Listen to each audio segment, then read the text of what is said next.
Assalamualaikum warahmatullahi wabarakatuh.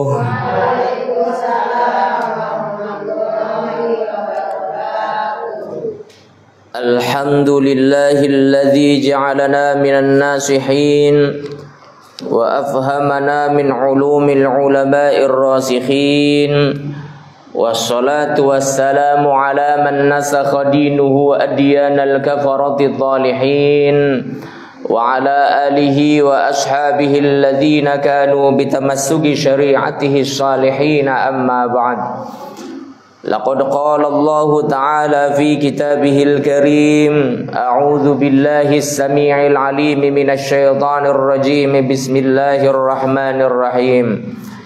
Ya ayyuhan nasu taqu rabbakumul ladzi khalaqakum min nafsin wahidah wa khalaqa minha zawjaha wa batha minhuma rijalan katsiran wa nisaa wattaqullaha alladzi tasaaluna bihi wal arham innallaha kana 'alaikum raqiba. Shadaqallahul 'azim. Wa qala an-nabiyyu sallallahu alaihi wasallam, taraktu fikum amrayni ma in tamassaktum bihima lan tadillu abadan, kitaballahi wa sunnata rasulih. Shadaqan nabiyyu ala hadithi. Hadirin jamaah Majlis Taklim Al-Hasanah yang dimuliakan Allah Subhanahu wa taala. Bersyukur kita kepada Allah yang hingga saat ini masih memberi kesempatan kepada kita untuk melanjutkan kembali pertemuan kita. Pertemuan yang disebut dengan taklim. Kita berkumpul di satu tempat, tempatnya disebut dengan majelis. Dalam bahasa Arab, majelis itu tempat duduk. Jalasa, duduk. Ada lagi bahasa Arabnya duduk, qa'ada. Cuma beda antara jalasa dengan qa'ada, antara majlis dengan maq'ad. Apa bedanya? Kalau majlis itu tempat duduk di mana orang pada berkumpul di situ untuk berzikir kepada Allah, untuk mengkaji ayat-ayat Allah, untuk mentadaburi apa-apa yang sudah diturunkan oleh Allah Subhanahu wa taala. Itulah majlis. Beda dengan maq'ad. Qa'ada sama artinya duduk, tapi maq'ad itu disebut sebagai tempat duduk di mana semua orang duduk dan di pertemuan mereka tidak ada manfaat yang didapatkannya. Duduk sih duduk, tapi duduk nganggur. Ngumpul sih ngumpul, tapi ngumpul kagak ada manfaatnya. Ngumpul sih ngumpul, tapi bukannya semakin mendekatkan kita kepada Allah, menjadikan orang-orang yang berkumpul di dalamnya banyak mengingat Allah. Justru perkumpulan di tempat itu menjadikan banyak orang lupa kepada Allah Subhanahu wa ta'ala. Makanya bukan maq'ad taklim, tapi majelis taklim. Yang namanya taklim itu kita mencari Islam agar menjadi tuntunan. Dan yang namanya tuntunan tidak boleh dijadikan sebagai tontonan. Maksudnya apa? Yang namanya kita ngaji itu bukan hanya sekedar tambah nganggur saja. Yang namanya kita ngaji itu bukan hanya sekedar hiburan saja. Akan tetapi harus benar-benar kita ini agar mendapatkan tuntunan. Beda dengan namanya tontonan. Sekarang ini banyak pengajian yang seharusnya dijadikan tuntunan justru menjadi tontonan. Pun sebaliknya, tontonan justru dianggap sebagai tuntunan. Pengajian di dalamnya ketawa-ketawa, pengajian di dalamnya hanya bercanda, hanya tertawa, terbahak-bahak. Padahal Rasulullah Muhammad SAW memerintahkan kepada kita, fal yadhaku qalilan wal yabku katsiran. Maka hendaknya engkau sedikit tertawa dan perbanyak menangis. Orang beriman itu seperti itu. Sedikit tertawa, banyaknya nangis. Kenapa? Karena dia sadar begitu banyak salah dan dosa yang sudah dilakukan oleh Allah, sementara ajal sudah semakin dekat kepadanya. Maka rugi sekali manakala ajal datang menjemputnya, ternyata masih banyak salah dan dosa yang belum diampuni oleh Allah Subhanahu wa ta'ala. Orang beriman itu banyaknya menangis, bukan banyak tertawa. Jadi majelis taklim, majelis ilmu, di dalamnya kita diajak untuk tafakur. Dan orang yang rajin hadir di majelis taklim, yang pertama ilmunya bertambah, yang kedua adabnya semakin baik. Ini orang yang rajin datang ke majelis taklim. Sehingga Rasulullah pernah satu riwayat menyebutkan, la dina liman la adabalah. Tidak ada agama bagi orang yang tidak mempunyai adab. Tidak ada agama bagi orang yang tidak mempunyai akhlak.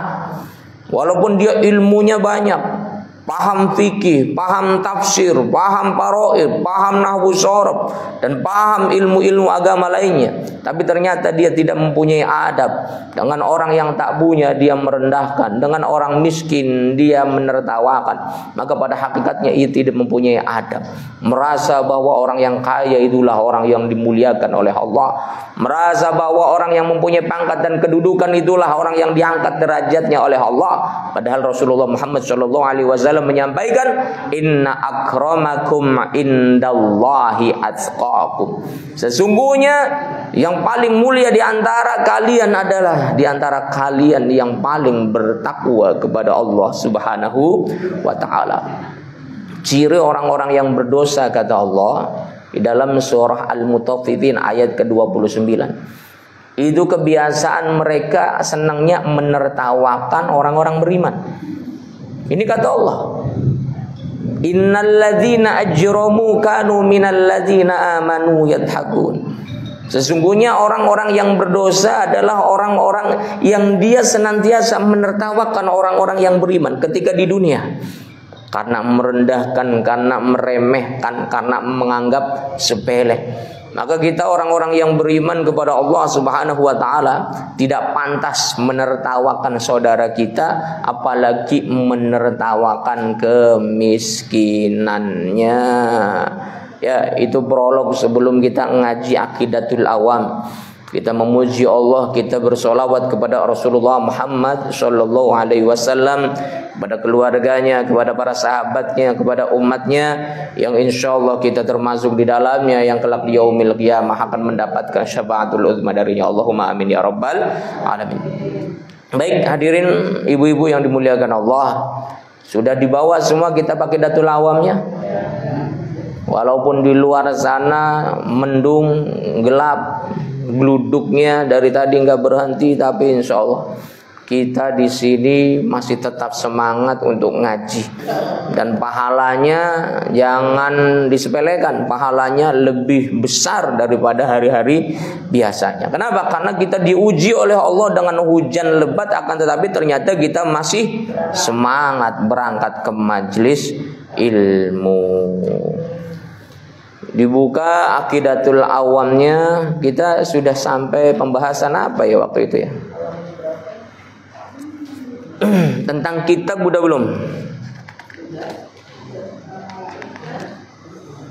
Arba'atu min kutubin tafsiluha Tauratu Musa bil huda tanziluha. Udah belum itu? Udah ya?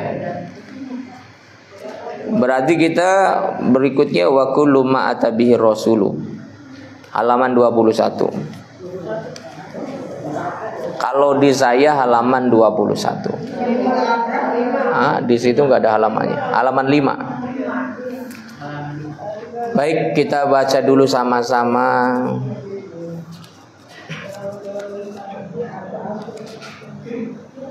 Bismillahirrahmanirrahim. Abda'u bismillahi warrahmani wa birrahimi daimil ihsani falhamdulillahil qadimil awali al-akhiril baqi bila tahawuli thumma salatu wassalamu sarmada ala nabi khairi man qad wahada wa alihi wa sahbihi wa man tabi sabila dinil haqi ghaira mubtadi wa ba'du fa'lam bi wujubil ma'rifah min wajibil lillahi 'ishrina sifa fallahu mawjudun qadimun baqi mukhalifun lil khalqi bil itlaqi wa qaimun ghani wa wahidun wahid qadir muridun alimun bi kulli syai sami'unil basiru wal mutakallimu lahu sifatun sab'atun tantazimu faqudratun iradatun sam'un basar hayatun ilmu kalamun zamar wajaizun bifadlihi wa adlihi tarkuli kulli mungkinin kafi'lihi arsala anbiya dawi fatana bisidqi wa tablighi wal amana wajaizun fi haqqihim min aradi bi ghairi naqsin ka khafifil maradi ismatuhum kasairil malaika wajibatun wa fadalu malaika wal musahilu didu kulli wajibin fafadli khamsina bihukmin wajibin lu khamsatin wa ishrina lazim kulla mukallafin fahaqqi waqtanim hum adamun idrisun huduma salih wa ibrahim kullu muttaba lutun wa ismailu ishaqun kada yaqubu yusufu wa ayyubu tada syu'aibu wa runa wa musa wal yasa dzulkifli dawuda sulaimanu taba ilyasu yunusu zakaria yahya isa wa taha khatimun daghaya alaihi musallatu wassalamu wa ali madamatil ayyamu wal malakul ladzi bila abin wa la agra la syurba wala nauma lahum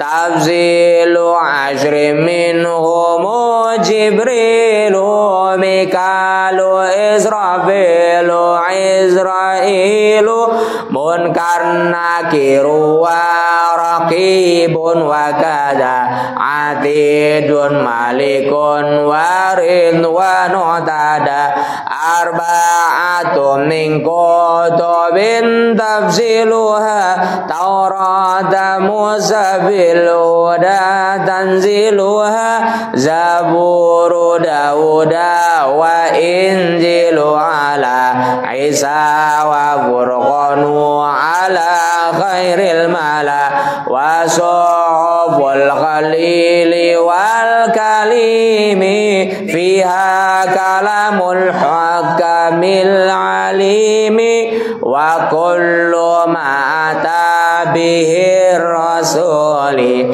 fahaku taslimu al qabulu imanu nabiyya min akhirin wajad wa kullu makana bihi minal ajab khatimatun fi dzikri baqil wajibi mimma ala mukallafim mi wajibin nabiyuna muhammadun qad ursila lil alamina rahmatan wa fadila abuhu abdullahi abdul muttalib wa hashimun abdu manafi yantasib wa ummuhu aminatuz zuhriyah arda'atu halimatus sadiyah alhamdulillahi rabbil. Waduh, ngos-ngosan ya. Kita sedikit demi sedikit, insyaallah kita selesai Aqidatul Awam. Nanti kita lanjut ke kitab berikutnya. Kita murajaah sedikit di pertemuan sebelumnya. Ada berapakah kitab yang wajib diketahui oleh orang-orang yang beriman? Ada 4. Kitab apa saja itu? Kitab Zabur, kitab Taurat, kitab Injil, kitab Al-Quran. Kitab Taurat Allah turunkan kepada Nabi siapa? Musa. Nabi Musa. Kitab Injil Allah turunkan kepada siapa? Nabi Isa. Kitab Zabur Allah turunkan kepada Nabi siapa? Nabi Daud. Kitab Al-Quran Allah turunkan kepada siapa? Nabiullah Muhammad sallallahu alaihi wasallam. Mana penjelasannya? Arba'atum min kutubin tafsiluha Tauratu Musa bil huda tanziluha Zaburu Dawuda wa Injilu ala Isa wa Furqanu ala khairil mala'a. Itu penjelasannya di dalam kitab Aqidatul Awam. Ustaz, kalau kita diwajibkan untuk beriman kepada kitab-kitab lain juga selain Al-Quran, kenapa kita tidak menjadikan kitab-kitab lain selain Al-Quran itu sebagai landasan dalam berdalil, landasan dalam bersyariat? Bukannya kita diwajibkan untuk mengimaninya. Betul, kita wajib untuk mengimani. Cuma beda antara kita mengimani dengan Al-Quran dengan kita mengimani kepada kitab-kitab selain Al-Quran. Kalau kita mengimani Al-Quran, kita beriman dan kemudian kita mau untuk mengamalkan apa yang dijelaskan di dalamnya. Tapi kepada kitab-kitab lain selain Al-Quran, Zabur, Taurat, Injil, kita hanya sekedar beriman saja. Kita hanya sekedar percaya saja. Kita yakin bahwa kitab-kitab itu memang dahulu pernah ada. Maka dahulu ketika Sayyidina Umar ibn Khattab pernah ketahuan oleh Nabiullah Muhammad, beliau membawa Taurat. Ketahuan oleh Nabiullah Muhammad, kemudian Umar bin Khattab dia merasa terpukau dengan apa yang dijelaskan di dalam Taurat. Maka kemudian Nabiullah Muhammad pun memperingatkan Sayyidina Umar bin Khattab bahwa apakah tidak cukup dengan Al-Quran? Apakah tidak cukup dengan ayat-ayat Allah yang telah diturunkan kepadanya? Maka sikap yang seharusnya dilakukan oleh yang beriman kepada kitab-kitab itu, la tusaddiqu ahlal kitabi wa la tukadzibuhum, kata Rasul. Tidak boleh kita membenarkan orang-orang ahlul kitab, dan kita pun tidak boleh mendustakan orang-orang ahlul kitab. Artinya kita tidak boleh membenarkan Taurat, Injil, Zabur yang sekarang. Kita pun tidak boleh tidak membenarkan kitab-kitab itu semua. Artinya kita 50-50. Kita pertengahan saja antara mengimani dengan tidak mengimani. Kita pertengahan saja membenarkan dengan tidak membenarkan. Tidak membenarkan nggak boleh. Kenapa? Karena kita harus beriman kepadanya. Membenarkan pun tidak boleh. Kenapa? Karena kita meyakini bahwa Al-Quran itulah satu-satunya kitab yang hingga saat ini masih murni, bahkan ila akhiriz zaman. Dan Allah menyampaikan, inna nahnu nazzalna dzikra wa inna lahu lahafizun. Sesungguhnya kamilah yang telah menurunkan Al-Quran dan kami pula yang akan menjaganya. Jadi Al-Quran itu ibarat madu, itu masih murni. Sementara yang lain sudah tidak lagi murni. Sehingga kalau misalnya kita ditawarkan ada madu murni, ada madu yang sudah tidak lagi murni, kira-kira yang kita ambil yang murni atau yang enggak murni? Hadir yang murni. Kenapa? Karena kita mau benar-benar sehat, kita mau dapat yang terbaik. Sementara kalau yang enggak murni, apalagi sudah dicampur gula, apalagi sudah dicampur dengan bahan-bahan kimia, bukannya nanti kebaikan yang didapatkan dari tubuh kita, justru madarat yang akan terjadi. Maka orang yang sehat akalnya, orang yang bersih hatinya, hanya mau memilih Al-Quran sebagai pedoman kehidupannya. Baik, berikutnya kita masuk ke wa kullu ma ata bihi rasul fa haqquhu taslimu wal qabulu. Wa kullu ma ata bihi rasul, wa kullu utawi tiap-tiap ma'ata barang kang teka bihir rasulu kelawan mak sopo piro-piro rasul. Kuwi bahasa Jawa, bahasa Indonesia wae ya. Salah. Dan setiap perkara yang datang dari rasul, datang dari rasul. Rasul itu siapa? Utusan. Utusan siapa hadirin? Utusan Allah. Setiap apa yang datang dari Rasul fahaqquhu, maka itu merupakan sesuatu yang hak, sesuatu yang benar. Apa yang datang dari Rasul itu, yang itu hakikatnya dari malaikat Jibril dan hakikatnya pula dari Allah Subhanahu wa taala, Al-Qur'an. Jadi bahasa gampangnya sih, apa yang datang dari Rasul pasti benar, pasti hak. Kebalikan hak itu hoak. Ada hak, ada hoak. Kalau hak itu benar, kalau hoak bohong. Berita yang hak, berita yang benar. Berita yang hoak berarti berita yang bohong.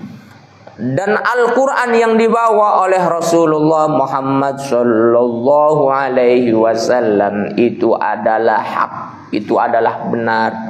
Maka Allah mengingatkan, coba surat apa, ayat berapa? Dzalikal kitabu la raiba fihi. Surat apa? Al-Baqarah. Ayat berapa? Ayo. Ayat kedua, padahal masih awal-awal. Kadang-kadang kita tahu ayatnya tapi nggak tahu suratnya, surat apa, ayatnya ayat berapa. Seperti ditanya, ibu-ibu hafal Al-Ikhlas atau tidak? Tidak Pak Ustaz. Kalau kulhu, ya hafal kulhu sih. Padahal kulhu ya Al-Ikhlas.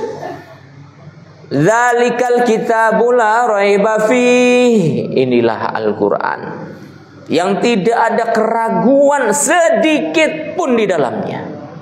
Jadi kalau kita misalnya ragu satu ayat saja di dalam Al-Quran, maka ada masalah dengan iman kita, rusak keyakinan kita. Saya kalau ayat yang lain saya percaya, tapi kalau ayat ini saya nggak percaya nih. Kalau ayat-ayat tentang puasa, ayat tentang sholat saya percaya, tapi ayat tentang zakat sih nanti dulu, kayaknya nggak percaya. Kenapa? Karena diminta uangnya, sebagian harta yang dimiliki golongan al-bakhilu wal meditu wal qaretu. Jadi sebagian perintah Allah ia amalkan, sebagian perintah Allah ia tidak amalkan. Saya kalau misalnya larangan khamr, larangan makan daging babi, khinsir, saya percaya. Tapi kalau ini ayat tentang larangan riba, larangan mencuri, kayaknya aduh nanti dulu dah, kayaknya saya nggak percaya ini. Harus dikaji lagi, bener nggak ini ayat dari Allah. Ini berarti ada masalah dengan imannya. Padahal Allah menyampaikan di awal-awal surat Al-Baqarah, "Dzalikal kitabu la raiba fihi." Inilah Alkitab, inilah Al-Quran yang tidak ada keraguan di dalamnya. Jadi tidak boleh ragu. Kita harus yakin, mantap. Sehingga ketika kita yakin dengan sebenar-benarnya kepada Al-Quran, maka kita akan menjadikan Al-Quran sebagai pedoman kehidupan kita. Sehingga orang-orang yang beriman akan menjadikan Al-Quran ini sebagai panduan hidupnya. Saya mau bahagia dunia akhirat, Al-Quran. Saya mau sukses usaha saya, Al-Quran. Saya mau bahagia keluarga saya, Al-Quran. Jadikan Al-Quran sebagai panduan hidup kita. Kenapa? Karena semuanya itu merupakan sesuatu yang hak yang telah Allah berikan kepada manusia.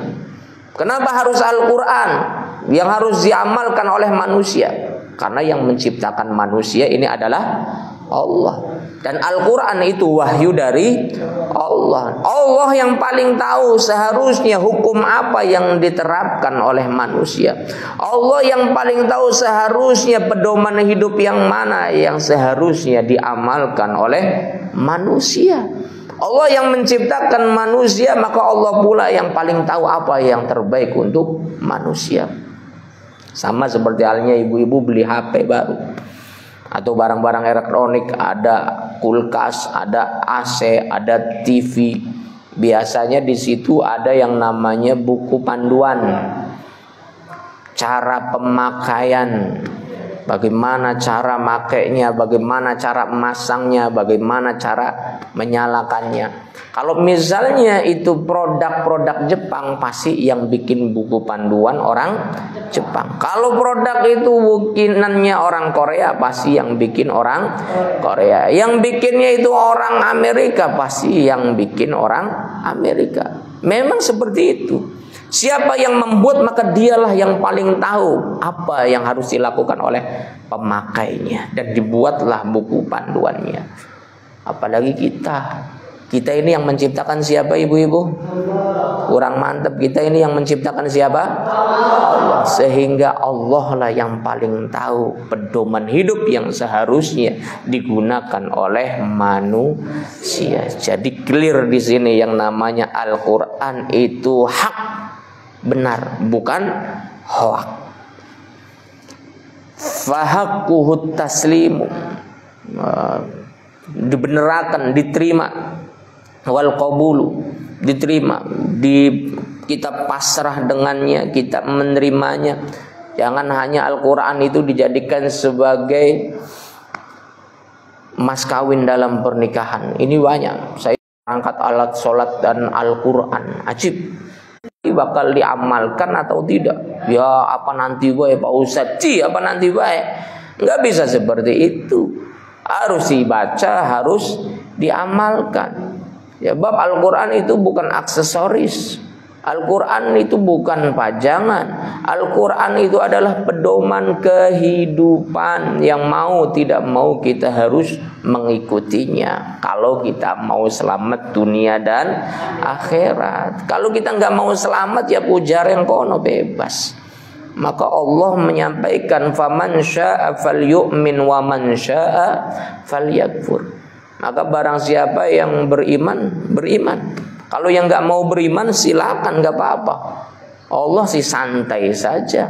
Yang percaya, alhamdulillah. Yang nggak percaya, silakan, nggak percaya, nggak apa-apa. Allah tidak akan rugi dengan ketidakpercayaan manusia kepada Al-Quran. Terus yang rugi siapa, Ustaz? Manusianya sendiri. Di Al-Quran itu bukan hanya sekedar aksesoris, bukan hanya sekedar bacaan.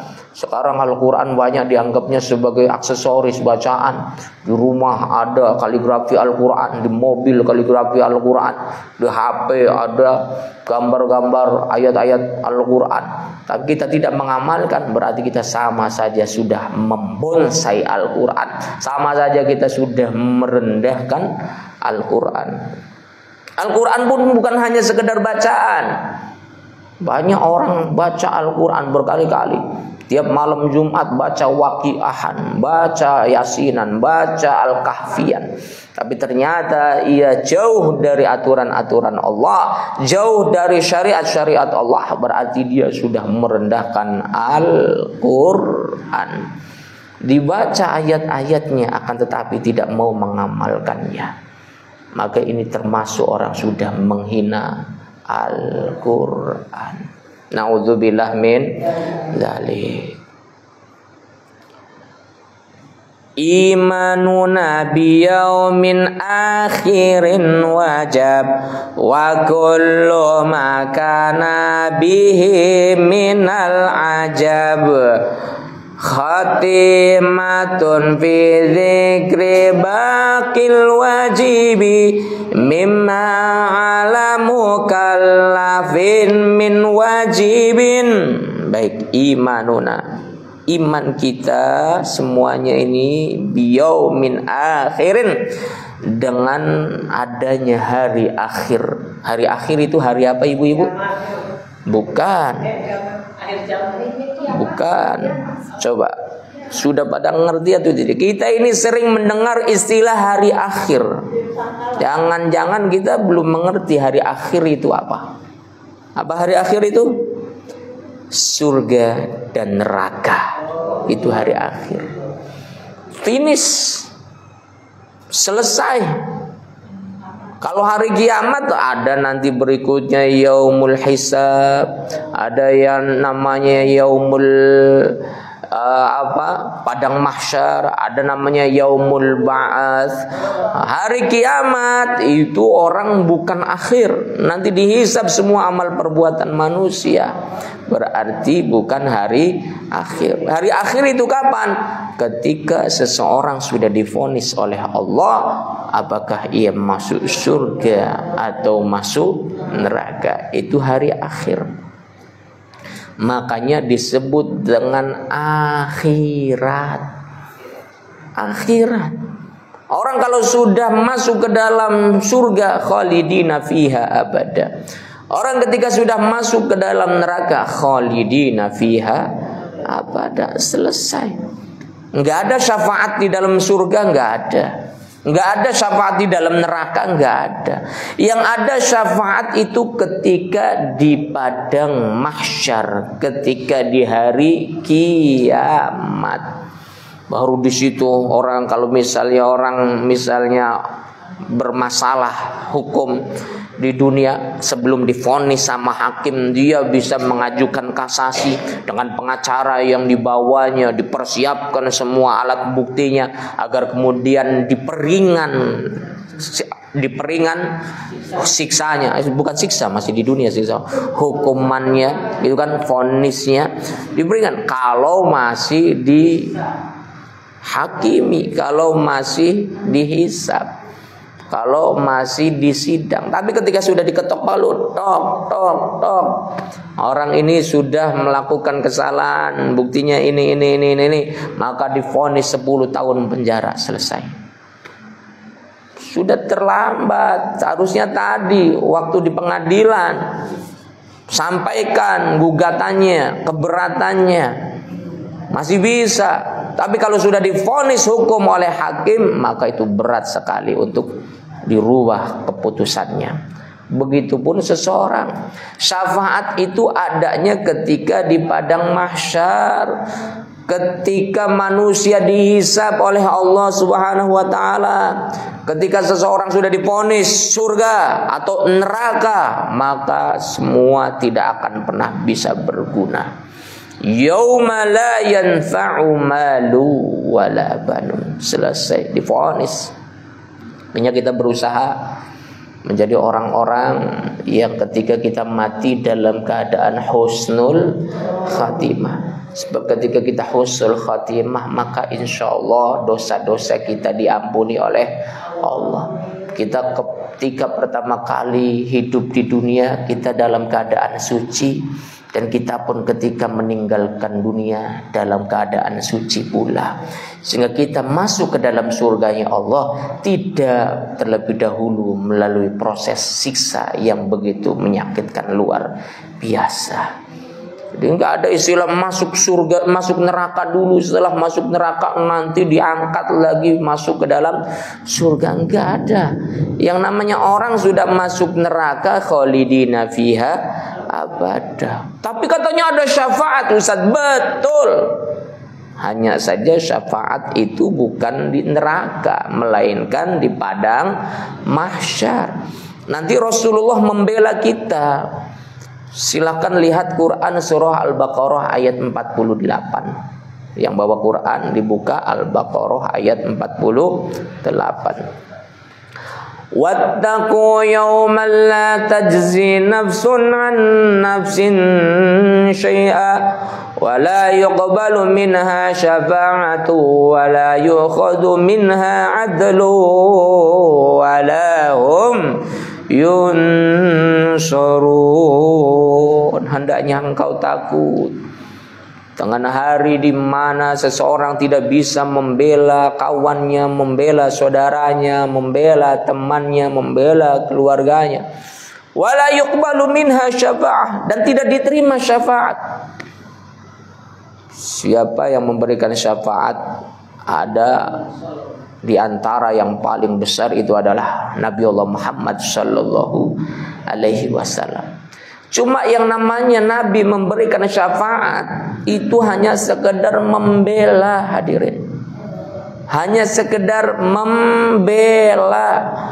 Adapun pembelaannya itu diterima atau tidak tergantung Allah Subhanahu wa taala. Dalilnya mana?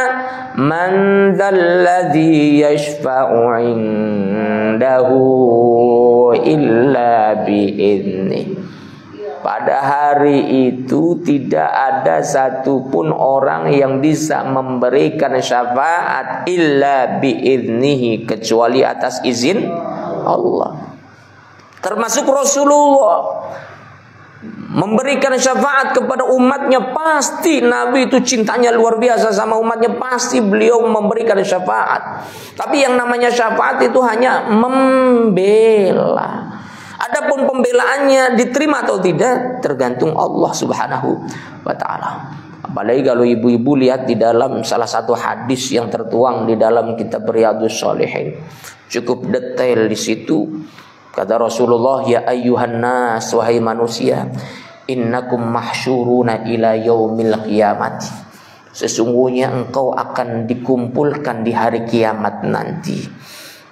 Kemudian kemudian faja'a sayuja'u birijalim min ummati, kata Nabi.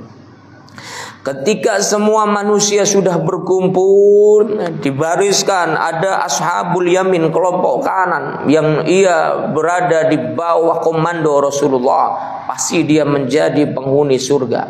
Ada ashabus shimal, ada kelompok kiri, mereka dipandu oleh tuan-tuannya ketika di dunia. Ada yang menjadi pengikutnya Fir'aun, ada yang pengikutnya Qarun, ada yang menjadi pengikutnya Abu Lahab dan lain sebagainya. Semua dibariskan. Kemudian kata Rasul, sayuja'u birijalim min ummati.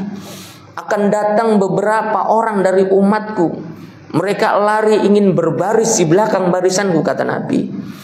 Kemudian dicegat oleh malaikat-malaikat Allah Subhanahu wa taala.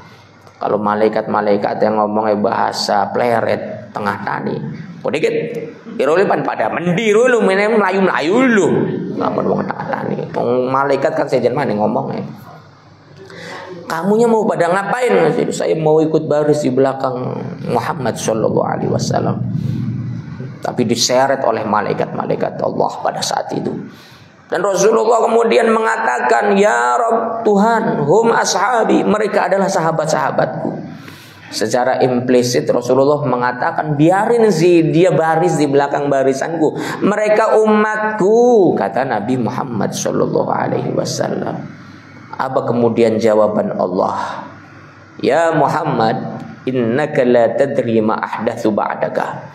Sesungguhnya engkau tidak tahu apa yang mereka katakan ketika engkau meninggal dunia. Engkau tidak tahu apa yang mereka lakukan ketika engkau meninggal dunia. Mereka memang mengaku sebagai umatmu, akan tetapi tidak mau mengikuti ajaran-ajaranmu. Mereka mengaku sebagai umatmu, akan tetapi tidak mau mengikuti syariat-syariatmu, sehingga mereka tidak pantas untuk berbaris di belakang barisanmu. Maka ngeri, hadirin rahimakumullah. Kita ini mengaku diri kita sebagai umat Nabi Muhammad. Jangan kemudian kita merasa cukup dengan saya si umat Nabi Muhammad. Buktinya apa? Saya senang sholawatan, senang hadrowan. Syariatnya diikutin atau tidak? Ya kadang-kadang ngikutin, kadang tidak. Ini khawatir nanti di hari kiamat nanti Rasulullah membela kita, tapi pembelaannya tidak diterima oleh Allah Subhanahu wa Ta'ala. Karena syafaat pada hari itu atas izin Allah semuanya. Man dzalladzi yashfa'u indahu illa bi'idznih. Semua atas izin Allah, termasuk Nabi Allah Muhammad. Kenapa semua syafaat atas izin Allah? Karena pada hari itu yang menjadi penguasanya adalah Allah. Maliki yaumiddin. Allah adalah penguasa di hari kiamat nanti. Bukan Nabi Muhammad, bukan. Jadi Allah yang ngatur siapa yang layak masuk ke dalam surga dan siapa yang tidak layak masuk ke dalam surga. Karena Allah lah yang menjadi penguasanya pada saat itu, bukan Nabi Muhammad yang ngatur. Ya Allah, ini orang ini masukin surga dong. Ya Allah, ini orang ini masukin surga dong. Ya Allah, orang ini masukin surga dong. Kalau seperti itu berarti Nabi Allah Muhammad yang menjadi penguasanya. Padahal Allah menegaskan di dalam surah apa? Maliki yaumiddin. Surat apa tuh? Al-Fatihah ayat berapa? Dadak ngitung disit. Coba bismillahirrahmanirrahim. Alhamdulillahi rabbil alamin. Ar-Rahmanir-Rahim. Maliki yaumiddin. Iyyaka na'budu wa iyyaka nasta'in. Ihdinas siratal mustaqim. Siratal ladzina an'amta 'alaihim ghairil maghdubi 'alaihim waladdallin.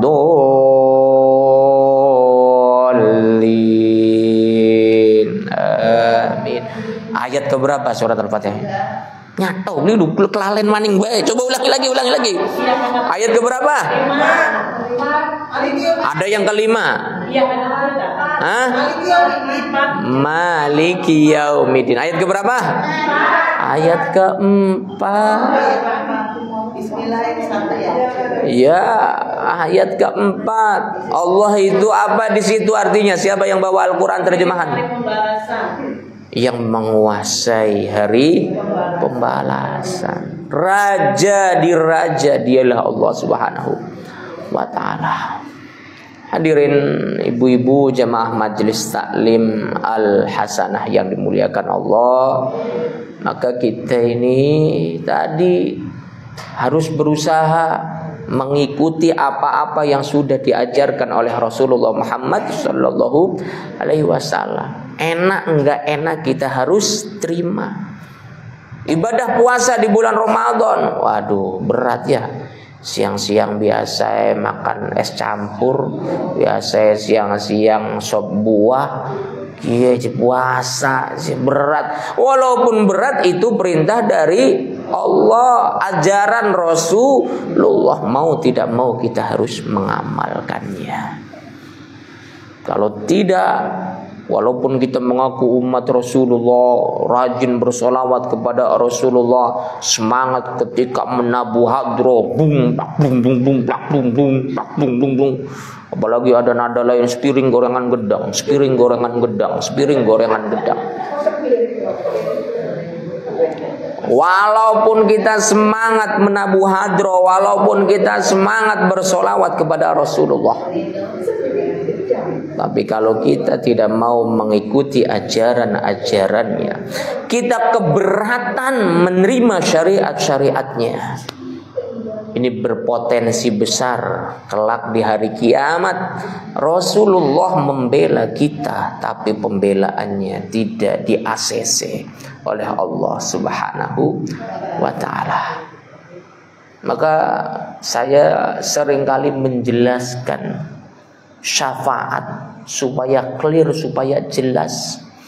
Sebab selama ini banyak orang mengiranya bahwa orang kalau sudah dapat syafaat dari Rasulullah pasti masuk surga. Padahal tidak juga seperti itu. Rasulullah memang pasti memberikan syafaat kepada umatnya. Tidak ada satupun umat beliau yang tidak diberi syafaat olehnya. Pasti semua dibela karena Rasulullah itu begitu sayang kepada umatnya. Bahkan di akhir kehidupannya Rasulullah yang diucapkan ummati, ummati, umatku, umatku. Begitu sayangnya Rasulullah kepada kita semua sebagai umatnya. Sehingga sudah pasti nanti di hari kiamat Rasulullah membela kita, memberikan syafaat kepada kita. Cuma masalahnya, kira-kira Rasulullah pembelaannya kepada kita diterima oleh Allah atau tidak? Itulah yang kira-kira kita harus renungkan bersama. Mengingat ada dalil yang sangat jelas sering kita baca, man dalladzi yashfa'u indahu illa bi'idnih. Tidak ada orang yang bisa memberikan syafaat kecuali atas izin Allah. Jelas pada saat itu. Ngeri Bu, kalau misalnya Rasulullah saja yang ngebela kita ternyata pembelaannya tidak diterima oleh Allah. Apalagi yang ngebela teman, apalagi yang ngebela anak kita, apalagi yang ngebela pimpinan kita, apalagi yang ngebela saudara kita. Rasulullah saja yang ngebela tidak diterima pembelaannya oleh Allah, apalagi orang biasa. Na'udzubillah min dzalik. Ini sama seperti halnya ketika Rasulullah memohonkan ampun kepada orang-orang munafik. Ibu-ibu bisa lihat di dalam Quran surah At-Taubah ayat ke-80 dan ayat ke-84. Ketika orang-orang munafik ada yang mati pada saat itu, Rasulullah coba memohonkan ampun kepadanya. Kemudian Allah Subhanahu wa taala menyampaikan intastaghfir lahum aw la tastaghfir lahum la yaghfirullahu lahum. Engkau memohonkan ampun kepadanya atau tidak hai Muhammad? Bahkan bisa ba'ina marrah, engkau memohonkan ampun 70 kali. Ya Allah ampunilah dia, ya Allah ampunilah dia. La yaghfirullahu lahum, Allah tidak akan mengampuninya. Coba Nabiullah Muhammad itu penyayang sekali kepada manusia, penyayang sekali kepada umatnya. Bahkan sampai orang munafik saja masih dimohonkan ampun oleh Rasulullah Muhammad Shallallahu Alaihi Wasallam. Tapi masalahnya permohonan ampun Nabiullah Muhammad tidak diterima oleh Allah Subhanahu wa Ta'ala. Di dalam Quran surah Al-Munafiqun pun sama. Ayat 80, silakan dicatat. At-Taubah 80. Sudah ketemu? At-Taubah 80. Silakan pelan-pelan kita ngajinya, buka dalilnya, nanti dicatat, diingat-ingat, ditandai supaya bisa jadi bahan tadabbur untuk kita dan tafakur. Udah ketemu?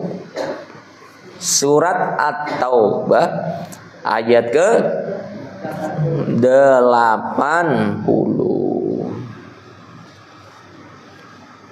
Yang udah ketemu boleh dibaca. istaghfir lahum aw la tastaghfir lahum. In tastaghfir lahum sab'ina marratan fala yaghfirullahu lahum. Dzalika bi annahum kafaru billahi wa rasulihi. Wallahu la yahdil qaumal fasiqin. Oke.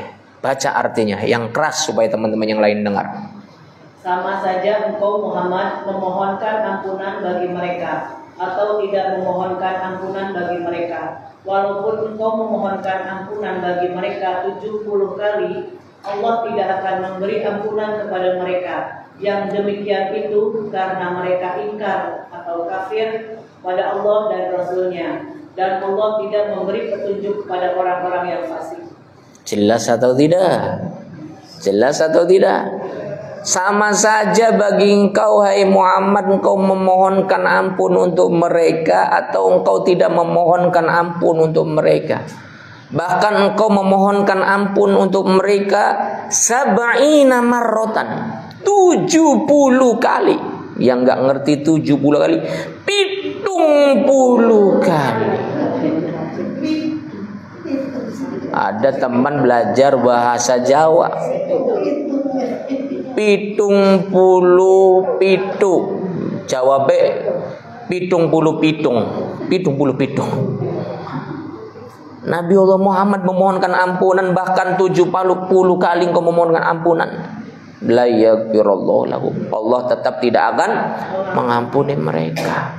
Ini Nabi Muhammad loh yang memohonkan ampun, apalagi ustadz kiai lebih yang memohonkan ampun. Nabi Muhammad ketika memohonkan ampun untuk orang-orang munafik, kemudian Allah Subhanahu wa taala menyampaikan, kamu memohonkan ampun untuk dia atau enggak sama saja, aku tidak akan mengampuninya hai Muhammad. Begitupun nanti di akhirat, Bu, bisa kejadiannya seperti ini. Walaupun engkau memberikan syafaat kepada mereka hai Muhammad, membela mereka, wong mereka kesalahan yang dablek pirang-pirang. Kalau misalnya dosanya dosa kecil, insya Allah lah sepele itu sih bisa dimaklumi, dimaafus sama Allahnya. Tapi kalau misalnya dosanya sudah keterlaluan, maksiatnya sudah keterlaluan, durhakanya sudah keterlaluan, bagaimanapun Nabi Allah Muhammad membela, pembelaannya berat sekali rasanya, diterima oleh Allah Subhanahu wa ta'ala. Jadi bisa diibaratkan Nabi Muhammad, mohon maaf, kalau di dunia itu, di dunia hukum diibaratkan Nabi Allah Muhammad itu pengacara, pembela. Nabi Allah Muhammad bisa dianggap sebagai advokat, tim advokasi hukum. Nabi Allah Muhammad membela, ya Allah, ini umatku itu seperti ini. Dia rajin ibadah, tapi memang kadang-kadang ngelakuin dosa. Dicek sama Allah, dosanya dosa kecil, dimaklumi sama Allah, insya Allah syafaatnya diterima oleh Allah. Tapi ketika Nabi Allah Muhammad membela kita, ternyata ketika dicek ternyata dosanya begitu banyak, begitu durhaka luar biasa semasa hidup di dunia. Berat kan sih, pengen diampuni, dimaklumi berat, nggak bisa kalau semacam ini. Maka ikhwafillah, hadirin ibu-ibu yang dimuliakan Allah, kita jangan cukup merasa diri sebagai umat Nabi hanya sekedar banyak baca sholawat, tapi kita juga harus berusaha mengikuti semua syariat yang sudah diajarkan oleh Rasulullah Muhammad Sallallahu Alaihi Wasallam. Termasuk Nabi Allah Muhammad mengajarkan kepada kita akhlak. Nabi Allah Muhammad menyampaikan, innama bu'ithtu liutammima makarimal akhlak. Sesungguhnya aku diutus di muka bumi ini, kata Nabi Allah Muhammad, untuk menyempurnakan akhlak, sehingga manusia itu mempunyai akhlak, mempunyai adab. Maka muncullah satu riwayat, la dina liman la adabalah. Tidak ada agama bagi orang-orang yang tidak mempunyai adab. Walaupun pintar, walaupun alim, kalau dia tidak mempunyai adab, tidak mempunyai akhlak, maka hakikatnya dia tidak mempunyai agama. Kenapa? Karena agama merupakan akhlakul karimah yang sudah diajarkan oleh Rasulullah Muhammad Sallallahu Alaihi Wasallam. Kita berakhlak kepada Allah, kita harus punya akhlak. Kepada manusia pun kita harus punya akhlak. Dan ingat, Rasulullah pun menegaskan yang paling mulia di antara kita itu adalah yang paling bertakwa. Yang paling bertakwa itu berarti siapa? Yang paling berakhlak. Berakhlak kepada siapa? Kepada Allah dan kepada manusia. Hablum minallah wa hablum minannas. Wallahu a'lam bishawab. Barangkali ada yang ingin disampaikan, ditanyakan, silakan. Mangga. Assalamualaikum warahmatullahi wabarakatuh. Waalaikumsalam warahmatullahi wabarakatuh. Mau tanya, Mangga. kita katanya bisa bersyafaat atau bertawasul atas akhlak kita yang baik, misalkan kita dalam kesulitan. Nah, kita minta tolong sama Allah, ya Allah, jika ada perbuatan yang baik dalam diri saya, mohon untuk memudahkan kesulitan ini. Ya. Itu mengurangi nilai Pahala atau tidak? baik. Kita boleh bertawasul dengan amal soleh kita. Tawasul itu kita berwasilah. Ketika kita doa-doa kita mau dikabul oleh Allah, kira-kira medianya apa? Kita sampaikan itu kepada Allah. Dan ketika menyampaikan, dipastikan hanya kita dengan Allah saja yang tahu. Jangan semua orang tahu. Kita doa di masjid, ya Allah, saya itu sudah nyumbang masjid 10 juta, ya Allah. Saya nyumbang fakir miskin tiap tahun 5 juta, ya Allah. Tapi kemauan saya, doa-doa saya tidak kunjung dikabulkan olehmu, ya Allah. Tolong sih, tolong. Ini tidak diperkenankan. Kita boleh bertawasul dengan amal soleh kita ketika hanya kita dan Allah saja yang tahu. Ketika kita berdoa, ya Allah, ya Rabb, selama ini saya sudah berusaha menjadi orang yang soleh.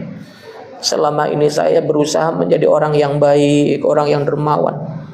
Tapi sepertinya masalah tidak kunjung berhenti menimpa keluarga kami, ya Allah, ya Rabb. Maka selesaikanlah semua permasalahan itu, ya Rabb. Nah, ini namanya berkeluh kesah kita kepada Allah. Berkeluh kesah kepada Allah nganggo mik masjid jauh kabeh satu komplek.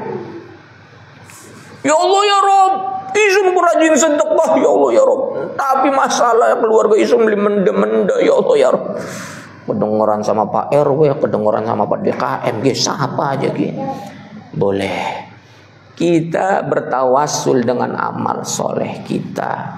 Apakah akan mengurangi pahala? Tentu tidak. Bisa dipisahkan antara tawasul dengan pahala. Pahala sudah dicatat oleh Allah Subhanahu wa taala, sementara tawasul kita bisa lakukan kapan saja. Wallahu a'lam bishawab. Ini jam berapa ini? Jam 3 pas ya. Ada yang lain? Sudah jelas? Kalau sudah jelas, insyaallah semoga ini menjadi wasilah bagi semakin terbukanya pintu-pintu kebaikan, menjadi wasilah bagi terbukanya pintu hidayah, menjadi wasilah bagi semakin mantapnya iman Islam kita kepada agama Allah Subhanahu wa taala. Kita akhiri bersama dengan Allahumma arhamna bil Quran. Allahumma arhamna bil Quran waj'alhu lana imaman wa nuran wa hudan wa rahmah. Allahumma zakkirna minhu ma nasina wa 'allimna minhu ma jahilna warzuqna tilawatahu ana al-laili wa adraban nahar waj'alhu lana hujjatan ya rabbal alamin. Alhamdulillah. Walhamdulillahirabbil alamin. Subhanakallahumma wa bihamdika asyhadu an la ilaha illa anta astaghfiruka wa atubu ilaik. Wa lakum minkum assalamu alaikum warahmatullahi wabarakatuh.